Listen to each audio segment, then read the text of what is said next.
Hello, welcome back to an oral reading of One Crazy Summer by Rita Williams-Garcia. I am going to be reading the next chapters 4, 5, and 6, beginning with chapter 4, titled Green Stucco House. Big Ma said Cecil lived on the street. The park bench was her bed. She lived in a hole in the wall. You can't say stuff like that to a kid asking about her mother when it's snowing outside or pouring down raining. You can't say, your mother lives on the street in a hole in the wall, sleeping on park benches next to winos. I didn't understand expressions when I was 6. That they were strings of words spoken so often, the string fell slack. Your mother lives on the street in a hole in the wall, sleeping on park benches next to winos. Sounded exactly as Big Ma said it. When you're 6, you picture your mother living on black and gray tar full of potholes, broken glass, skid marks, and blackened gum. All of that overrun by cars, buses, and trucks. You squeeze your brain one way, your imagination the other way, and see your mother peeking out the holes of crumbling, abandoned buildings to stay dry when it snowed or rained. You see your mother sleeping on splintery park benches stained with pigeon poop and a smelly, toothless wino sleeping next to her. When you're 6, you wonder why your mother would rather live on the street in a hole in the wall and sleep on park benches next to winos than live with you. Even though I'd finally figured out these were expressions and not the plain factual truth, I expected Cecil Johnson to, at the very least, be bad off, to be one of those Negroes living in poverty, as the news often put it. I expected I'd have to nudge Vonetta and Fern into knowing better when they asked for all the things we had at home, like Mr. Bubble Bath, extra helpings of chicken and ham, or banana pudding on Sundays. When Cecil slowed her man-sized steps, tore off her big hat, her scarf, and her dark glasses, we knew we had arrived. We followed her into the yard and down the backyard walkway. I stared at her 8 thick braids of unpressed hair, pencils shoved in the plate above her ear. Then I joined my sisters, taking in the shock of her house and yard, the place where she lived. "This your house?" Vonetta was the first to put our amazement into words. To begin with, the house was covered in peaks of hard green frosting. Stucco, Cecil called it. She said she applied the stucco herself. The green, prickly house was surrounded by a dried-out but neatly trimmed lawn. The one side of the house was a rectangular concrete slab with a roof over it.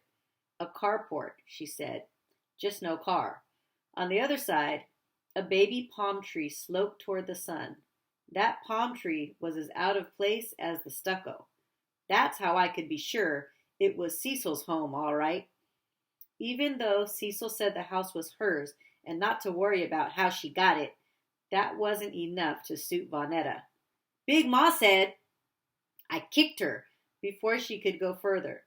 She knew better than to repeat Big Ma's words, and if she didn't, that kick should have smarted her into knowing better. Whether Cecil heard Vonetta starting to insult her or if she saw me kick her second child, she didn't let on. She just said, come on, and put the key in the door. We walked inside and looked around. I expected to see writing on the walls, wavy colored hippie writing all over, since she was free to do what she wanted in her own house. I expected to read strings and strings of words tapped out from her pencil onto the walls. But the walls in Cecil's house were clean, painted a yellow beige, and had no writing. Still, flashes of memory popped before me. Flashes of Cecil writing on the walls and on boxes. Flashes of paint smells. Papa painting over her pencil marks. Flashes of loud. Papa and Cecil. Angry talking. When I'd asked about it, Uncle Darnell had said they'd fought over Cecil writing on the walls all the time. Your room's in the back. Bathrooms across the hall. The daybed rolls out. That should be enough for y'all. Fern folded her arms, holding Miss Patty Cake by a tuft of her patchy yellow hair. We need night beds. We sleep at night. I could tell Cecil didn't know whether to be annoyed or amused. She looked at all of us, wondering not only who we were, but what we were. Fern didn't notice the scrutiny. She turned to me. I don't nap in the daytime. I'm in the 2nd grade. Never to be outdone, Vonetta said, I'm in the 4th grade. Cecil said, I didn't ask for all that. As I expected, Vonetta's feelings got hurt because she was always sticking herself on stage for everyone to see her. Still, Vonetta hadn't been kicked enough. She whirled around in the living room like a dance recital fairy, whirled around on her heels, taking in the clean walls, the curtains, a beat-up sofa, a few stacks of books, and not much else. Landed and said, Where's the TV and everything? Vonetta was too far for me to nudge or kick. Cecil dropped Fern's bag on the floor and started muttering, I didn't send for you. Didn't want you in the first place. Should have gone to Mexico to get rid of you when I had the chance. It didn't seem like she was talking to us. She didn't even look at Vonetta or Fern and me. She kept talking, muttering about Mexico, throwing her Matahari disguise on the beat-up sofa. Our mother wore pencils in her hair, dressed like a secret agent, had a stickly, prickly house, a palm tree when no one else had one, and clean painted walls instead of the writing I remembered. Now I got why our mother ran away. Our mother was crazy. Come on, I said. Let's see the room. Put our stuff away. Vonetta and Fern raced down the hall, pushing to be first. Cecil yelled after them, but they were too excited to hear her. I came in after them. A bed with a brass headboard and arm rails, a blue cover, a dresser, a goosenecked floor lamp with a glass bowl in the shape of a half moon. It was more furniture than she had in the living room. We can't all fit on this one bed, Vonetta said. I raised up the blue cover and found the other bed underneath. Come on, help me pull it out. We all latched on and pulled. The bed rolled out into a stair-step of one bed below and another above. I said, she should have helped us. Surely should have, Fern said. I sleep on top, Vonetta called. No, I sleep on top. Fern did her best Rocky the Flying Squirrel leap, arms outstretched to belly onto the bed. Vonetta followed, and they rapped into wrestling. I let them. They hadn't had a good fight all day. After 6.5 hours on the plane and keeping up with Cecil, I figured they could use the recreation. They took turns getting the best of each other. But just before crying time set in, I pulled one off the other and said, You both sleep on top. There's enough room. Why do you get a bed all to yourself? Vonetta cried. You're not that big that you need a bed all to yourself. I was big enough to give up a full view of the world on the 727 and big enough to outsmart my sisters at every turn. You can come down here with me, I said, scooting over so I wasn't claiming the whole bed. I don't care. I'm staying on top, Vonetta said. Me too. We looked around in silence at the walls, the dresser, the gooseneck floor lamp with its half-moon glass bowl. It certainly wasn't much. Vonetta wanted to say something. She had that look. Spit it out, Vonetta, I said.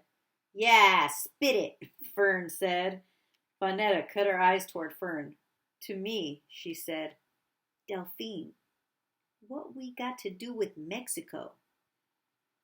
That one had also thrown me when Cecil said it. Should have gone to Mexico to get rid of you when I had the chance. I didn't rightfully know what that meant, but I was all my sisters had, so I said, that's where women go who don't want their babies. But why Mexico? And not Queens? Fern asked. Because Queens is too close, I said as if I knew. Then I added, showing all of my age and wisdom, they buy babies down in Mexico for rich people. They both said, "Oh." I didn't want to say Big Ma was right. Cecil was no kind of mother. Cecil didn't want us. Cecil was crazy. I didn't have to. Chapter 6. Mean Lady Ming. We stood as one, looking up at her. Me in the front, Fawnetta and Fern at my sides. She was tall and broad-shouldered, where Pa was just tall. As hungry as I was, all I could think was that they made you dance with the boy in the 6th grade, that I would never look right dancing with the boy, and for that, I had Cecil to thank. I spoke first. "We're hungry." As usual, my sisters' voices followed on top of mine. Vonetta, "What's for supper?" Then Fern, "Hungry, hungry!" She rubbed her belly. We made a picture, us looking up at her and her looking down at us. In the animal kingdom, the mother bird brings back all she's gathered for the day and drops it into the open mouths of each bird squawking to be fed. Cecil looked at us like it didn't occur to her that we would be hungry and she'd have to do what mothers do, feed their young. I'm no Big Ma in the kitchen, but I would have opened a can of beans and fried up some franks. I can bake a chicken and boil potatoes. I would have never let my long-gone daughters travel nearly 3,000 miles without turning on the stove. She said, "What you want from me?" "Supper," I answered. "It's past 8 o'clock. We haven't had real food since breakfast." "With Big Ma and Papa." I kept going. "That was—" I glanced at my wrist. 9 hours and 12 minutes ago. Vonetta next. "Airline food don't count." Fern laughed. "Surely don't." She was still looking down at us as if we'd thrown a monkey wrench into her quiet Tuesday evening. Then she spoke. "Where's the money your father gave you?" I crossed my arms. There was no way she was getting our money. "That money's for Disneyland," I told her, "to go on all the rides and meet Tinker Bell." This was the first time we heard Cecil laugh, and she laughed like crazy, like a crazy mother she was turning out to be. "Is Tinker Bell going to feed you?" She was still laughing. We didn't think she was funny. We said nothing rather than talk back and get slapped. "Look," she said, "if you want to eat, hand over the money." I stared her down something. I'd never try with Big Ma. Cecil didn't seem to care. She said, "Fine, I got plenty of air sandwiches here. Go on back to the room, open your mouths and catch one." The stare down ended right there. I unlaced my right tennis shoe, wriggled my foot out, and removed the mound of 10s and 20s Pa had given me. Cecil didn't care that the money had been baking under my foot since we'd left Brooklyn. She took the money, unfolded and counted the bills, then stuffed them in her pant pockets, except for a $10 bill, which she held out to me. "Go around the corner to Ming's. Order a large shrimp lo mein." She counted our heads as if she didn't know how many of us she'd had. 4 egg rolls and a big bottle of Pepsi. Bonetta and Fern squealed for the shrimp and Pepsi, forgetting that this was wrong. Our mother should have cooked real food for us. At the very least, baked a chicken, made franks and beans. "Fruit punch," I said. "Big Ma don't allow us to have strong drinks." Cecil let out a single whoop of a laugh. Bonetta and Fern were too excited about having takeout to see that our mother was crazy. I said, "We have to call Pa, let him know we arrived." They chimed in. "Safe and sound, on the ground." Cecil said, "Phone's next to Ming's." "You mean you don't have a phone?" Bonetta asked. Cecil said, "I don't have no one to call, and I don't want no one calling me." Whether Cecil had a phone was not my main worry. "We have to go out after 8 to call Pa and get the food. Aren't you coming with us?" "Ming is a couple blocks down Magnolia, around the corner." She pointed the direction. "Phone booth's right there." When we were barely out the door, she added, "And tell Ming to give you 4 plates, 4 forks, 4 napkins, and 4 paper cups. No sense dirtying dishes, and you're not coming inside my kitchen." We all looked at one another and thought the same thing. Crazy. I led the way to the direction Cecil pointed, down the walk, past the slumping palm tree, and made a right turn. Vonetta and Fern, as usual, nipped the heels of my tennis shoes. It wasn't dark at all, but it wasn't high daylight either. Kids of all ages still ran around playing in yards and riding bikes on the street. I bet kids ran around and played out here all year long and not only in the summer. We usually went to the summer camp at the Y or drove down to Alabama in Papa's Wildcat. We came upon some kids playing freeze tag. They jumped from lively wiggleworms to frozen statues just as we neared their yard. We felt the smirks of the gaping statues on us. Vonetta smiled, welcoming their interest in us. She was scouting out new friends to be with for the next 28 days. I let her lag a step or two behind to wink and smile at them. You can't stop Vonetta from chasing after friends. I kept walking, Fern sticking close to me. Vonetta skipped until she caught up. One thing was for sure. These blocks might have been long like the blocks on Herkimer Street, but we were far from Brooklyn. I didn't know where any of these streets led, but I walked down Magnolia like I knew where I was going. I couldn't help but notice that not one yard had a palm tree, not one, or stucco. Not one house was painted that crazy green color. I was thinking this when behind us crept a rumbling against concrete, like a barrel rolling, the rolling broken by the cracks in the sidewalk. I turned. A voice yelled, "Gangway!" We tried to jump aside, but the three of us jumping all together only got us so far.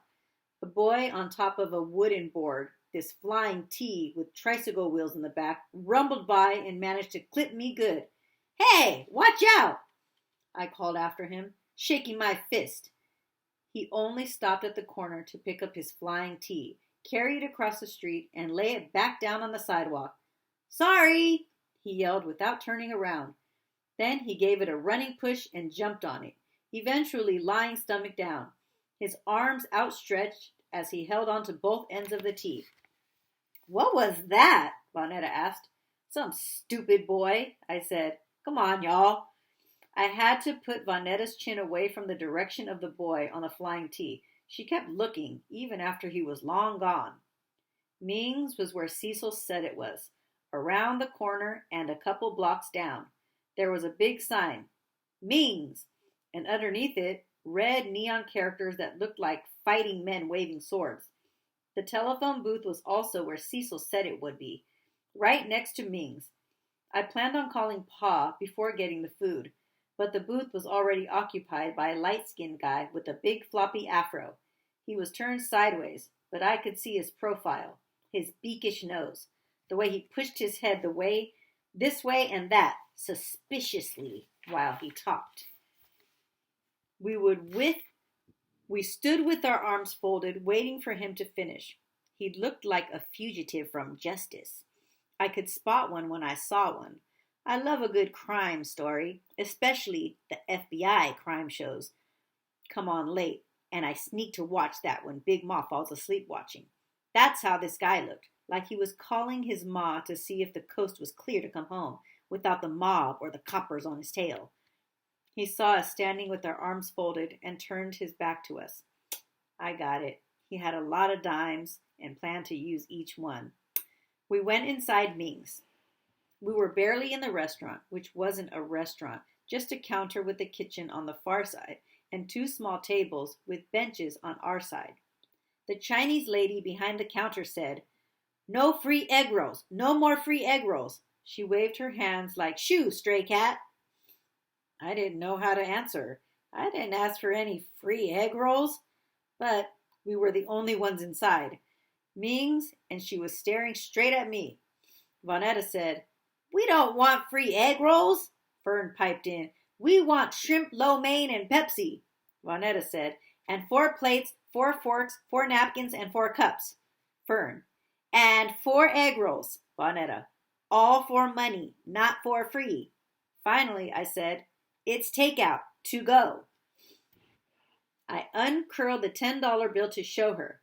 Usually, I am Johnny on the spot, speaking up for my sisters and me.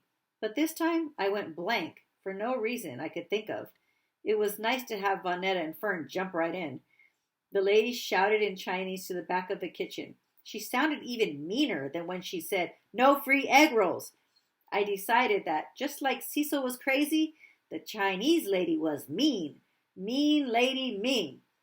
She nodded to us and said, "Okay, sit." We sat down and waited. Mean lady Ming kept talking.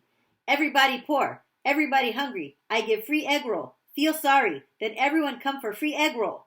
She muttered on like Cecil did and looked mean and looked like Big Ma looks on washboard days. While I was sitting with my sisters, I made up my mind about Oakland. There was nothing and no one in all of Oakland to like. I would get on a plane and fly back to New York if Big Ma showed up wanting her grandbabies. I wouldn't even tell Cecil. Thanks for the visit. Oh, goodness. Chapter 6, Collect Call. Mean Lady Ming laid $1 bill and a few coins on the counter. She handed me the brown paper bag with the food, gave Vonetta the bottle of Pepsi and a small bottle of fruit punch, then gave Fern a paper bag with the plates, cups, forks, and napkins. I scooped up all the change. There were at least 2 dimes in coins, which was enough to call home to Brooklyn collect. When we went outside, the beakish guy with the floppy afro was gone. We all squeezed into the phone booth with our bags from Ming's. I hooked my finger inside the hole for 0 on the phone and dialed. The operator came on and I spoke up. "Operator, I want to make a collect call to Louis Gaither." Papa's proper name felt strange coming from my mouth. I said it again, clearer, although the operator didn't ask me to. Instead, she asked for my name and I gave it to her. Delphine. There's nothing mumbly about the way I talk. I don't swallow my letters or run them together. The operator still asked, "Can I have that again?" As if she didn't get it the first time. I broke it into syllables. Delphine. She told me to stay on the line. While she was ringing Pa, I realized my Timex was still on Brooklyn time and that it was after 11 o'clock.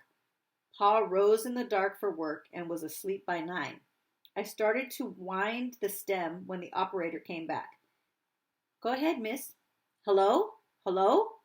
Big Ma sounded far away, but we heard her and were glad to have reached home. Already, Vonetta and Fern began puppy yelping in the background and grabbing at the phone. I gave them a stern look to make them quit it. Before I could say, "We're here in Oakland with Cecil," Big Ma said, "Delphine! Do you know how much this phone call is costing your father?" There was no time to be tongue-tied. I spoke up. "But Papa said call." "Not collect, Delphine. Where'd you get a thought like that?" "I knew you girls should have never left Brooklyn. You fly out to Oakland and lose your last ounce of common sense. Let me speak to your mother." "She's not here," I said. "She's in her house."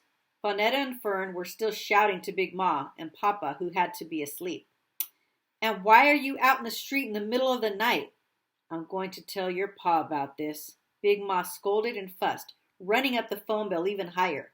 When she was done telling me about myself and about that no kind of mother Cecil, I told her we were safe and sound. "Good night," and Vonetta and Fern hollered out, "Good night, Big Ma and Pop." Then I hung up the phone. At least I had done what Pa had told me to do. I called. Cecil guarded the kitchen swinging door and pointed us to the living room, where she had laid out a waxy tablecloth on the floor. We spread out around the cloth. Cecil took over everything, dumping shrimp lo mein and an egg roll on each plate, tossing everyone a fork and a napkin. To me, she said, "Pour the drinks," which I did. This was the most mothering we got. If you don't count her coming to claim us, not that I wanted or needed any mothering, I was just thinking about Vonetta and Fern. They were expecting a mother. At least a hug? Look at how y'all have grown. A look of sorrow and a plea for forgiveness? I knew better. At least that was one thing Cecil and Big Ma had in common. Big Ma had no forgiveness for Cecil, and Cecil had no need for it. Mean Lady Ming had thrown in a pair of chopsticks. Bonetta and Fern eyed the wooden sticks and formulated ideas about turning them into hairpins, play fight swords, and pick-up sticks. Cecil ended all of that when she broke the sticks joined at the top, rubbed them against each other like she was kindling twigs for a campfire, then wrapped noodles around them and shoved the noodles, shrimp, and sticks into her mouth. We were all starving. We'd never seen anyone eating with chopsticks other than on TV. We'd never seen colored people eating with them. And here was our mother eating with chopsticks like the Chinese men that I had read about who worked on the railroads. She ate hungrily, setting no type of table manner examples for us, her daughters. Cecil knew our eyes were on her.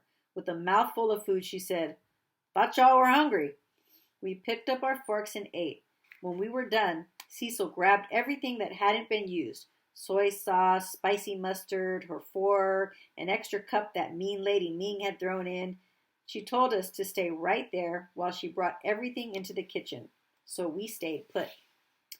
I thought she might want to talk to us, find out how we were doing in school, what we liked and didn't like, if we ever had chicken pox or our tonsils taken out. While I thought about what I'd tell her, we heard a knock on the door. Then another loud knock. We jumped up to look through the curtains, but Cecil came out of the kitchen. "Get back in the room, get!" And we did.